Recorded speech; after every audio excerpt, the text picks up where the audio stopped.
Hey, good afternoon, everybody. Today I'm going to show you how I make potato salad. I did make a batch of this before the holidays and brought it to some friends of mine, and they thought it was really good, so I figured I'd just shoot it, even though half of you probably already have your own recipe or a preferred type. Who knows, right? But for all of those of you that don't know how to make potato salad, here we are. Okay, so here's the list of ingredients.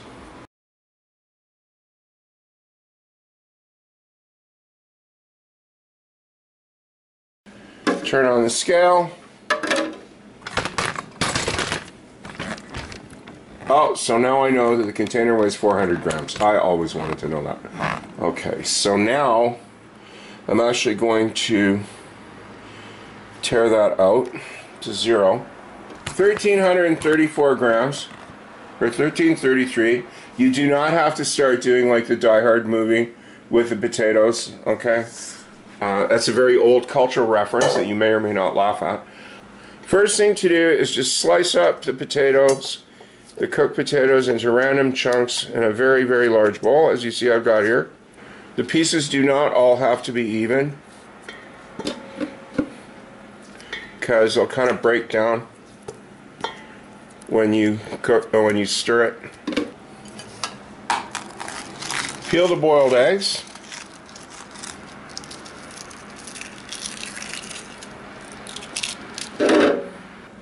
Okay, once those are peeled, just run them under the tap briefly to get off any eggshell fragments.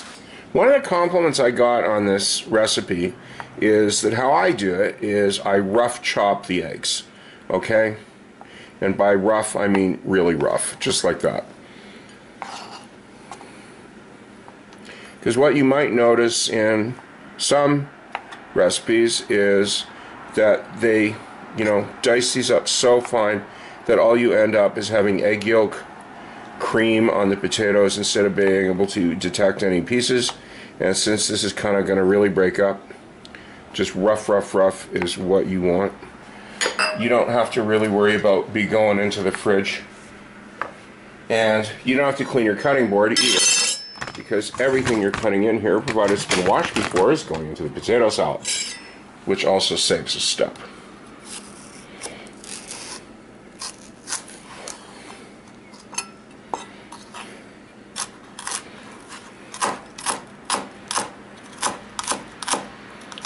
For the celery, I like fairly large pieces sliced thin.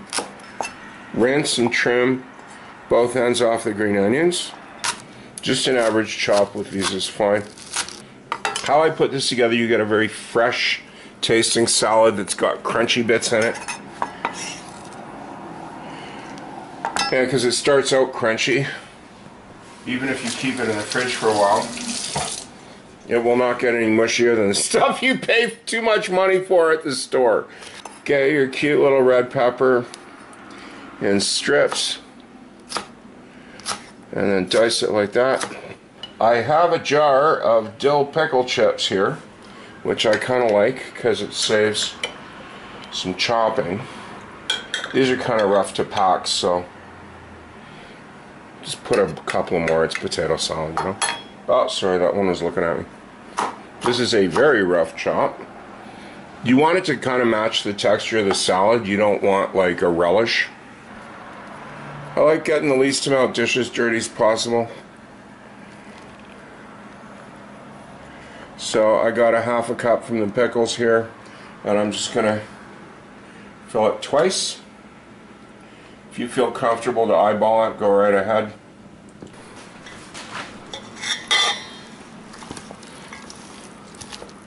Oh yeah, and get your dill. It's a lot easier before than after, because I personally just douse it with this. It seems like a lot, but if you go even, see, look where the salad dressing is. If you get it about like that, okay, you should have a good coverage when you're done. And just mix it right up. If you'll notice, the amount of salad dressing is just enough to coat all the ingredients without giving that kind of greasy, cloying appearance and taste that you get in some commercially prepared brands. You know, that you wonder sometimes if they're prepared with motor oil. This time I'm not going to plate it because you can see it. What I am going to do is I'm going to get it ready for the fridge. So I have this lovely 4-quart container.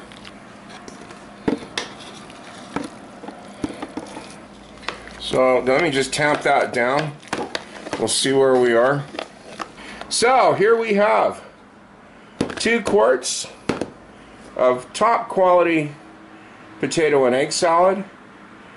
And even if you could buy this quality at a deli, at the store, it's unlikely, but even if you could, it would definitely not be this cheap, and it would still be of unknown provenance. So, I hope you like this. Do try it, and do subscribe. See you again. Bye.